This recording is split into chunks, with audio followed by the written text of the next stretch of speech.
الصلاۃ والسلام علیک یا رسول اللہ وعلی آلک وصحابک یا حبیب اللہ۔ قرآن مجید میں اللہ کریم نے ارشاد فرمایا ہے کہ وَإِلَٰهُكُمْ إِلَٰهٌ وَاحِدٌ، فرمایا تمہارا معبود ایک ہی معبود ہے، لا الہ الا، اس کے سوا کوئی عبادت کے لائق نہیں ہے۔ والرحمن الرحیم، بڑا مہربان ہے، نہایت رحم کرنے والا۔ اللہ وحدہ لا شریک ہے، اللہ کی ذات میں، اللہ کی صفات میں کوئی اس کا شریک نہیں ہے۔ وہی وحدت الوجود، وہی واجب الوجود ہے، اسی کا وجود ضروری ہے۔ ایک ہوتا ہے شرک اکبر، اللہ کی ذات و صفات میں کسی کو شریک ٹھہرانا، اور ایک ہوتا ہے شریک اصغر، ریاکاری کرنا، دکھلاوا کرنا۔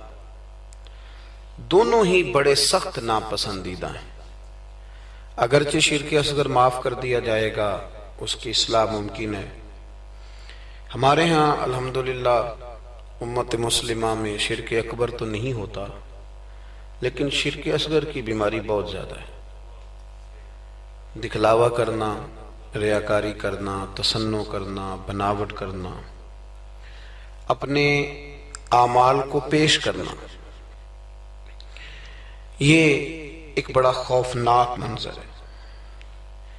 آپ غور فرمائیں کہ جس آدمی کے گھر میں 20 لاکھ روپیہ کیش پڑا ہو، وہ کبھی آ کے نہیں بتاتا کہ گھر میں پیسے پڑے ہوئے، کہ بتاتا ہے؟ اور جس کے گھر میں 10 تولے سونا پڑا ہوا ہو، وہ کبھی آ کے نہیں بتاتا کہ گھر میں پڑا ہے، لیکن جو سویرے تہجد کے وقت اٹھ جائے، وہ سارے محلے کو بتاتا ہے کہ میں اٹھ گیا تھا اور میں نے پڑھی ہے۔ 20 لاکھ روپیہ جو کیش گھر میں پڑا ہے وہ نہیں بتایا، لیکن جو 10,000 روپیہ مسجد میں دے دیا وہ سارے علاقے کو بتایا، حالانکہ وہ بڑی قیمتی نیکی تھی، وہ چھپانے والی تھی، لیکن اس کا اظہار کرنا، اس کو بتلانا۔ حضرت عمر فاروق رضی اللہ تعالیٰ عنہ فرماتے ہیں کہ میں اللہ کے پیارے محبوب صلی اللہ علیہ وسلم کی قبر اطہر کی زیارت کے لیے حاضر ہوا تو حضور کے مزار کے پاس بیٹھ کر حضرت معاذ ابن جبل رضی اللہ تعالیٰ عنہ رو رہے تھے۔ میں نے انہیں دیکھ کے کہا کہ کیوں رو رہے ہو؟ کہنے لگے نبی پاک علیہ السلام کی 2 حدیثیں ہیں جن کی وجہ سے میں بڑا پریشان رہتا ہوں، میں سوچتا ہوں کہیں میں زاد میں نہ آ جاؤں۔ ابن ماجہ میں حدیث موجود ہے۔ حضرت سیدنا عمر فاروق رضی اللہ تعالیٰ عنہ فرماتے ہیں کہ میں نے ان سے پوچھا کہ وہ 2 باتیں کون سی ہیں؟ تو فرمانے لگے، ایک تو نبی پاک صلی اللہ علیہ وسلم نے یہ فرمایا تھا کہ اللہ فرماتا ہے جس نے میرے ولی سے دشمنی کی، میرا اس کے خلاف اعلان جنگ ہے۔ تو حضرت معاذ ابن جبل کے رونے کی وجہ محدثین اور شارحین نے یہ بیان کی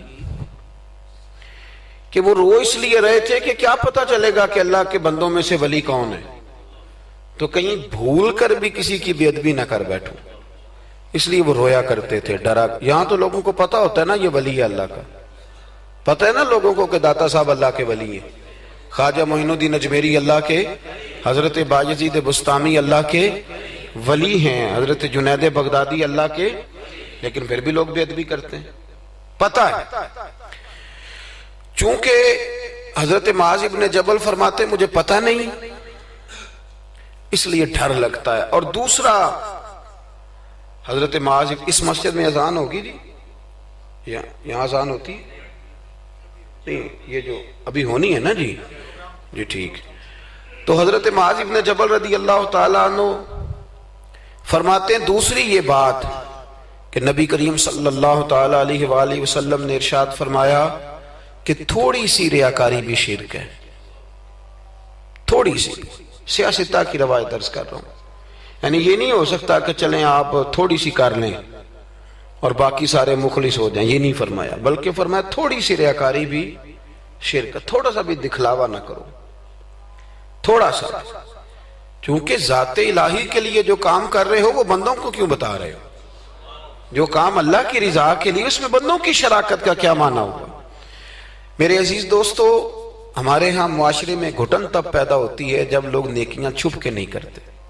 بہت سارے لوگوں کو نماز پڑھ کے بھی سکون نہیں ملتا، ذکر کر کے بھی سکون، اس لیے کہ کہیں نہ کہیں ان کے دل میں یہ بات بیٹھ جاتی ہے کہ میں نفل پڑھنے لگا ہوں، اللہ کرے کسی کی نظر پڑ جائے اور وہ دیکھ کے کہہ دے کہ میں نہ، کیا میری بات، کیا میرا رویہ.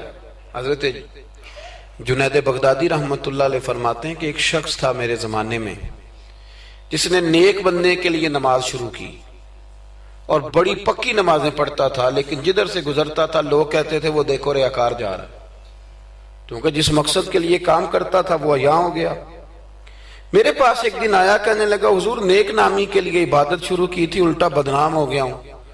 تو آپ فرماتے میں نے اسے کہا تو لوگوں کی طرف سے امید اتار کیوں نہیں دیتا کہ لوگ تیری تعریف کریں گے؟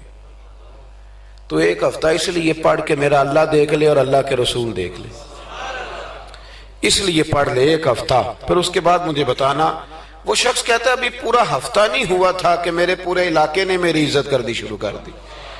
اخلاص بڑا ضروری ہے. آپ یقین کریں اب تو یہ جو ہمارا مذہبی ماحول ہے نا، اس کے اندر بھی آپ کبھی اشتہار پڑھیں تو ایک صدارت ہوتی ہے، ایک سرپرستی ہوتی ہے، ایک نگرانی ہوتی ہے، ایک خصوصی تعاون ہوتا ہے، ایک مہمان خصوصی ہوتا ہے، ایک فلانے صاحب ہوتے ہیں، ایک فلانے صاحب ہوتے ہیں. تو کئی دفعہ بندہ سوچ میں پڑ جاتا ہے کہ یار حد ہو گئی ہے، اس گاؤں میں صرف 6 ہی بندے ہیں، یہی صرف قابل بندے تھے جن کے نام لکھ دیے گئے، اور پھر جس کے پاس نوٹوں کی دتھی ہوتی ہے اس کا فرنٹ سیٹ پہ اس کا نام لکھا ہوا ہوتا ہے، وہ آگے ہوتا ہے. ایسے تو نہ کریں آپ. اخلاص دیکھیں نا، جو بندہ ویڈیو میں آ گیا اس کا تو سب کو پتہ چل گیا کہ محفل میں آیا ہوا تھا، تو جو ویڈیو میں نہیں آیا اس کا بندوں کو پتہ چلے نہ چلے، رب رسول کو تو پتہ ہے نا کہ آیا ہوا تھا. آپ کی اس محفل کا مہمان خصوصی پتہ کون ہے؟ بتا دوں؟ میں نہیں، میں تو سیدھا سٹیج پہ آیا ہوں، سٹیج سے سیدھا گاڑی میں جاؤں گا.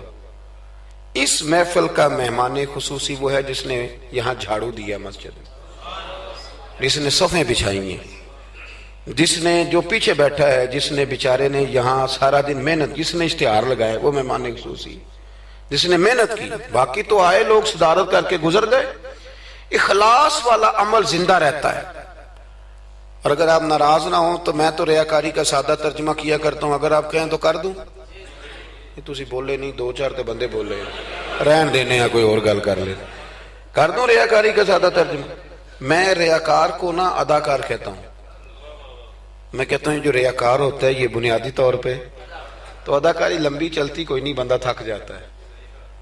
اداکاری لمبی نہیں چلتی، لمبا کام اخلاص والا چلتا، وہ تھوڑا ہو وہ اخلاص والا چلتا ہے. خلوص کا معاملہ کریں بھئی، کچھ کام تو ایسے کریں جو فقط اللہ اور اس کے رسول کی رضا کے لیے ہیں، اور ان کو چھپائیں کہ کوئی بندہ دیکھ نہ لے، چھپا کے رکھیں. مخلص فی الدین، اللہ کی رضا کے لیے.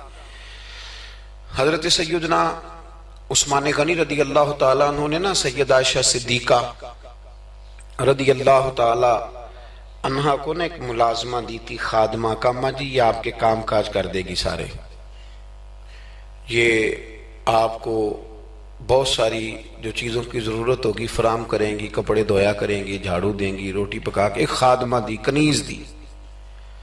وہ کنیز کہتی ہے کہ میں تو گئی تھی حضرت عائشہ کی خدمت کرنے، اور وہاں منظر یہ تھا کہ جناب عائشہ میرے بھی سارے کام کر دیتی تھی. وہ روٹیاں پکانے کھڑی ہوتی تو 2 روٹیاں مجھے بھی پکا دیتی. وہ کپڑے دھونے کے لیے کھڑے ہوتی تو کہتی لا تیرا دوپٹہ میں بھی دھو دیتی ہوں. وہ میرے سارے ہی کام کر دیتی. لیکن جب کوئی دروازے پہ بھیک مانگنے آتا نا تو جناب عائشہ صدیقہ مجھے پیسے دے کے کہتی جاؤ اسے دے آ. تو میں عرض کرتی کہ اماں جی سارے کام آپ میرے بھی کر دیتی ہیں، اور جب باہر کچھ دینے کی باری آتی ہے تو آپ مجھے بھیجتی ہیں، تو اس میں کیا حکمت ہے؟ تو جناب عائشہ صدیقہ رضی اللہ تعالیٰ عنہ کی سوچ دیکھیں، پھر لوٹیں میرے دوست، دیکھیں ہماری اماں ہماری تربیت کیسے کرتی ہیں، دیکھیں ان کا انداز فکر کیا ہے سوچنے کا. جناب عائشہ صدیقہ رضی اللہ تعالیٰ عنہ فرمانے لگی جب تو باہر جا کے اس کو خیرات دے گی نا تو وہ تجھے دعا دے گی، تو وہ سمجھے گی کہ یہ مجھے دے رہی ہے، وہ دعا بھی تجھے ہی دے جائے گی میں دعا بھی نہیں لینا چاہتی، میں نے جو بھی اجر لینا ہے قیامت کے دن اپنے رب کریم سے ہی لینا ہے۔ میں چاہتی ہوں کہ دعا بھی تو ہی لے لے، میں دعا والا۔ یہاں تو 36 مرتبہ شکریہ ادا کرنا پڑتا ہے، 36 مرتبہ۔ فلانا آیا اس کا بھی شکریہ، فلانا آیا اس کا بھی شکریہ، فلاں صاحب آئے ان کا بھی شکریہ، اتنے شکریہ ادا کرنے پڑتے ہیں۔ اور ہمارے تو دیہاتوں میں لوگ کہتے ہیں نیکی تے میں کراں پر ایک کڑا نہ نیکی کر دے۔ میں کہ چلو انہوں نے کہنے تساں نیکی کیتی تو اشتہار چھپوا دے، بندہ بڑا چنگا بھی میرے نہ نیکی کر گئے، اس کے پوسٹر لگنے چاہیے۔ نیکی کس کے لیے کی تھی؟ بولیے سارے بولیے۔ تو اللہ کو بتانے کی ضرورت ہے۔ ہمارے ہاں تو ختموں میں بڑا برا حال ہوتا ہے، ایک لسٹ دی جاتی ہے بڑی لمبی۔ مجھے بھی ایک جگہ لسٹ دے دی، اس پہ لکھا تھا کہ 5000 قرآن پاک پڑھا ہے، حالانکہ مرنے والے کا اپنا بیٹا ایک سپارہ بھی نہیں پڑھتا، وہ ایک سپارہ بھی نہیں پڑھتا۔ 5000 قرآن پاک، کتنے لاکھ درود شریف۔ تو میں نے دعا شروع کی تو میں نے کہا کہ یا اللہ جو پڑھایا جانے والے کی روح کو بخش دے۔ تو بعد میں مجھے وہ کہنے لگے پیر صاحب آپ نے بتایا نہیں کیا کچھ پڑھا تھا۔ میں کہنے دسنا سا جی، کس کو بتانا تھا؟ ثواب کس نے دینا ہے؟ اس کو ضرورت ہے بتانے کی؟ معاذ اللہ، آپ کیسی بات کرتے ہیں؟ یعنی یہ ثواب بھی اب بندوں کو بتائیں گے؟ پھر جی یہ 50,000 روپیہ میں اپنے ابا جی کی طرف مسجد دینے لگا ہوں تو یہ ختم میں یہ بھی اعلان کر دیں۔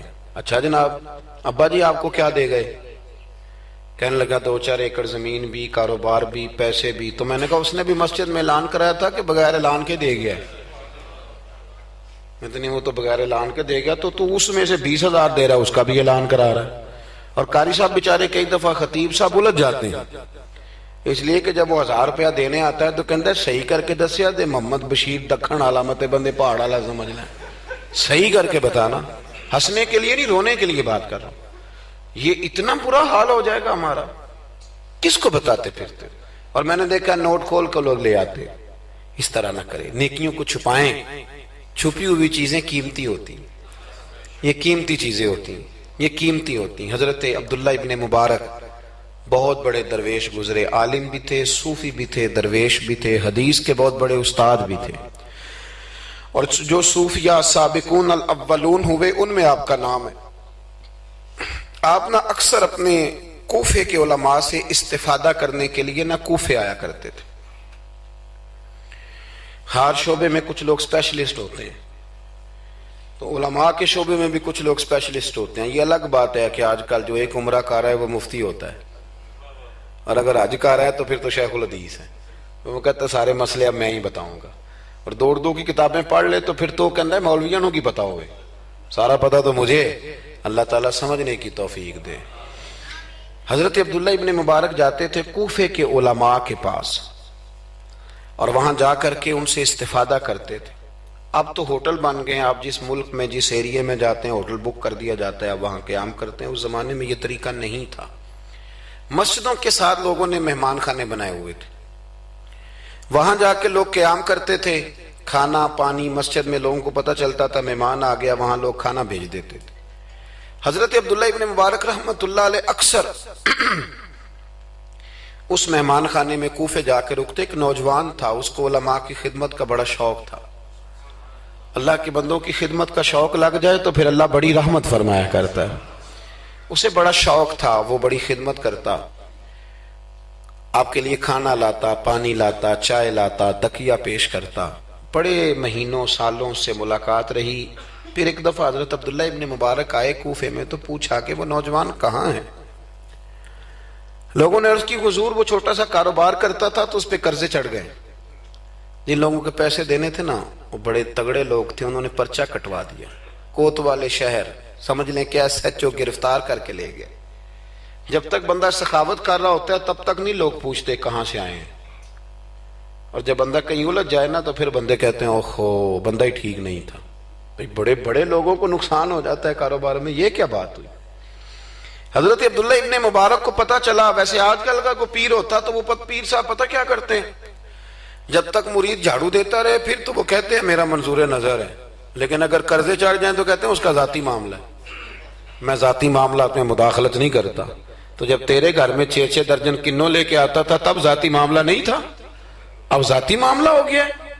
اسی طرح کام لیڈر کرتے ہیں، کام کراتے رہتے ہیں سیاستدان، اور اگر بندہ الجھ جائے تو کہتے ہیں اس کا ذاتی معاملہ ہے۔ تو جب دفتر کھلوا رہا تھا تب ذاتی معاملہ نہیں تھا؟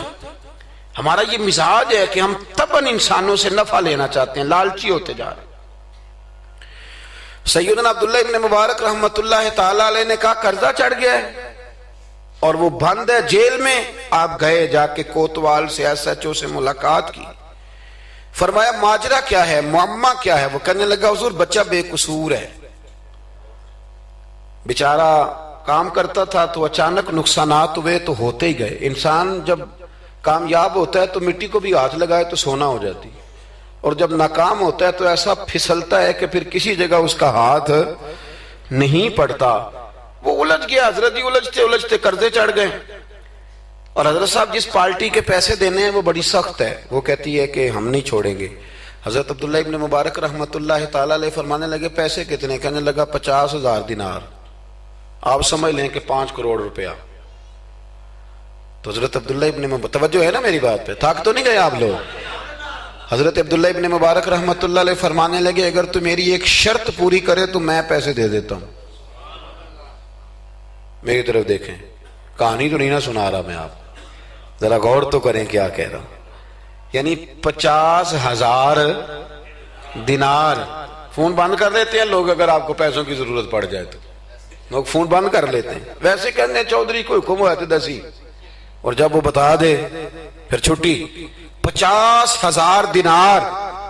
حضرت عبداللہ ابن مبارک رحمت اللہ علیہ فرمانے لگے میری ایک شرط پوری کر، پیسے میں دیتا ہوں۔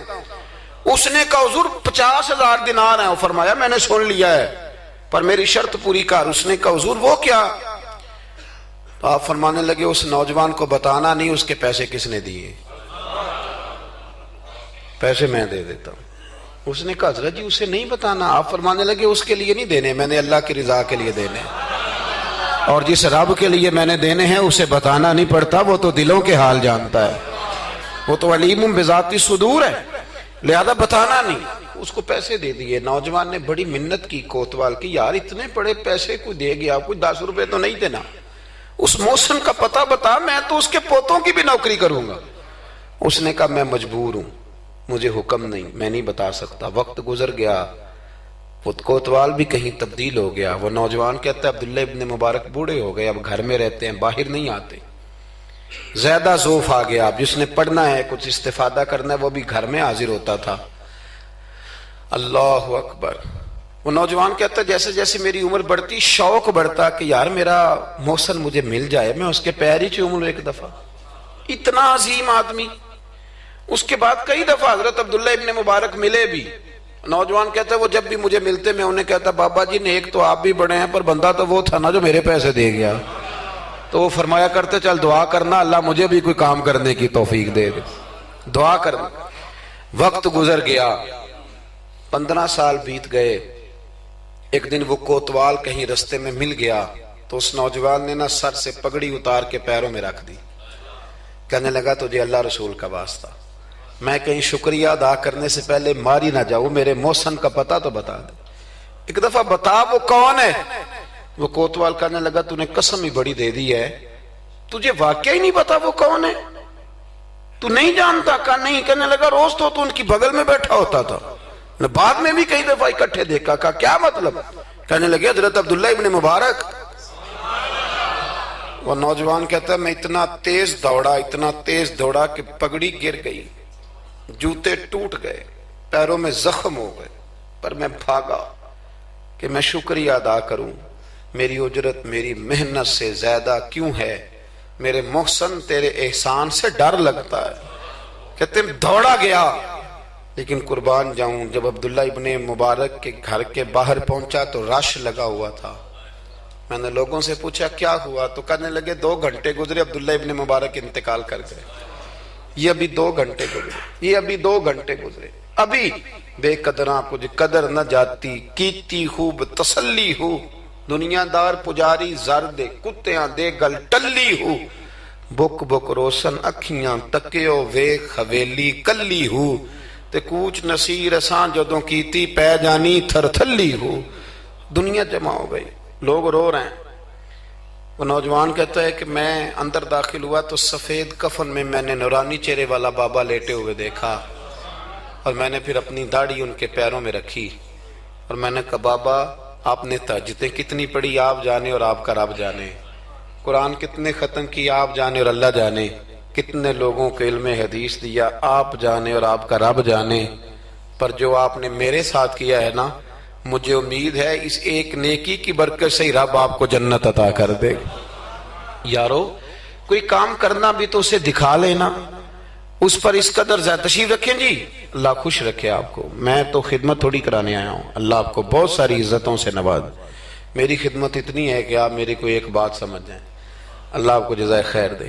عزیز دوست، اگر مزاج میں خلوص ہو، ایک دیکھیں نا، بیوی کو آپ سارا خرچہ دیں، اس کی ہر بات مانے، لیکن اسے پتہ چل جائے کہ میرے ساتھ مخلص نہیں، کہیں اور بھی اس کی نظر ہے تو گھر بستا ہے۔ اور اگر خامد کو پتہ چل جائے کہ کپڑے بھی وقت پہ دھو کے دیتی ہے، روٹی بھی ٹائم پہ پکاتی ہے، لیکن میرے ساتھ مخلص نہیں، تو گھر چلتا ہے؟ اخلاص نہ ہو تو گھر نہیں چلتا، تو پورا دین کیسے چلے گا؟ لیکن لوگ دکھاتے پھرتے ہیں اپنا، آپ بتاتے پھرتے ہیں، الجھ گئے ہیں۔ کیا ضرورت ہے ان چیزوں کی؟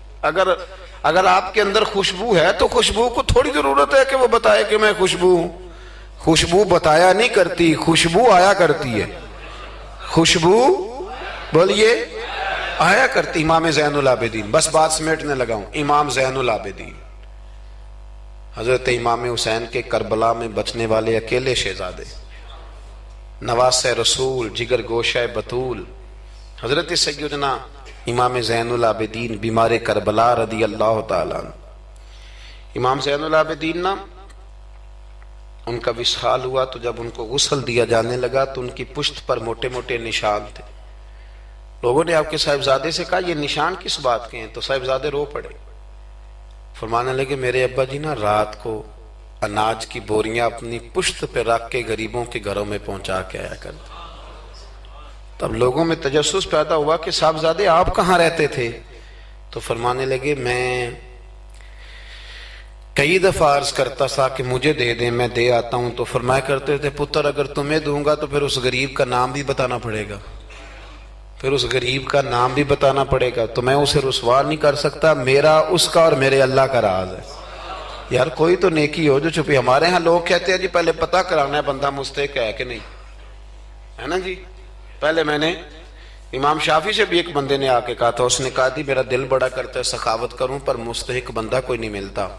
تو امام صاحب فرمانے لگے تیرے پاس جو کچھ اللہ نے تجھے دیا ہے تو اس کا مستحق تھا، تیرا حق بنتا تھا۔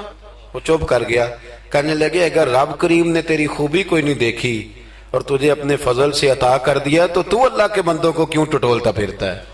اب تو انٹرویو اتنا سخت لیا جاتا ہے، اتنا سخت غریب کا انٹرویو ہوتا ہے کہ وہ کہتا ہے اس خیرات سے تو مر جانا ہی بہتر ہے، اتنا سخت انٹرویو لیا جاتا ہے۔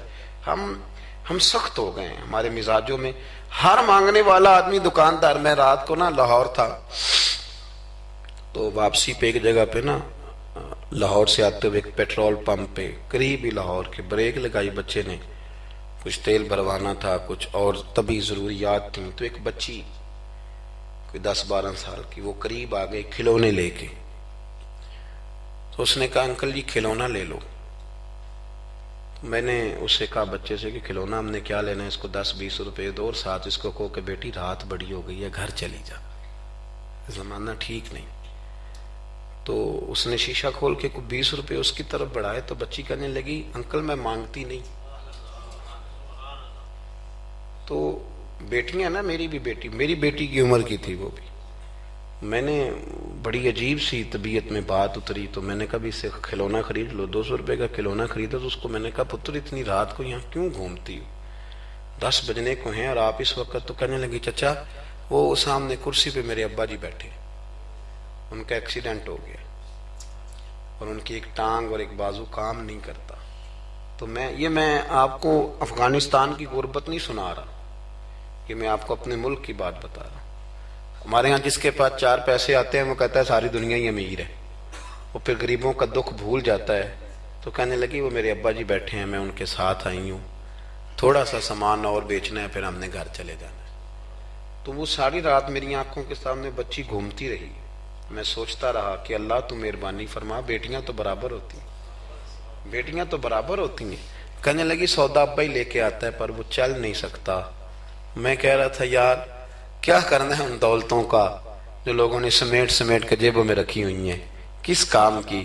بشرط یہ ہے کہ ہم تو پیسے وہاں لگائیں گے جہاں میچ ہوگا نا کپ کا، اور ہمیں مہمان خصوصی بنایا جائے گا، وہاں ہم پیسہ خرچ کریں گے، اور ہمیں جب کبڈی میں بلایا جائے گا کہ چلو صاحب آپ مہمان خصوصی ہیں تو آپ نے اتنے پیسے دینے ہیں، تو وہاں ہم دیں گے جہاں فوٹو بازی ہوگی۔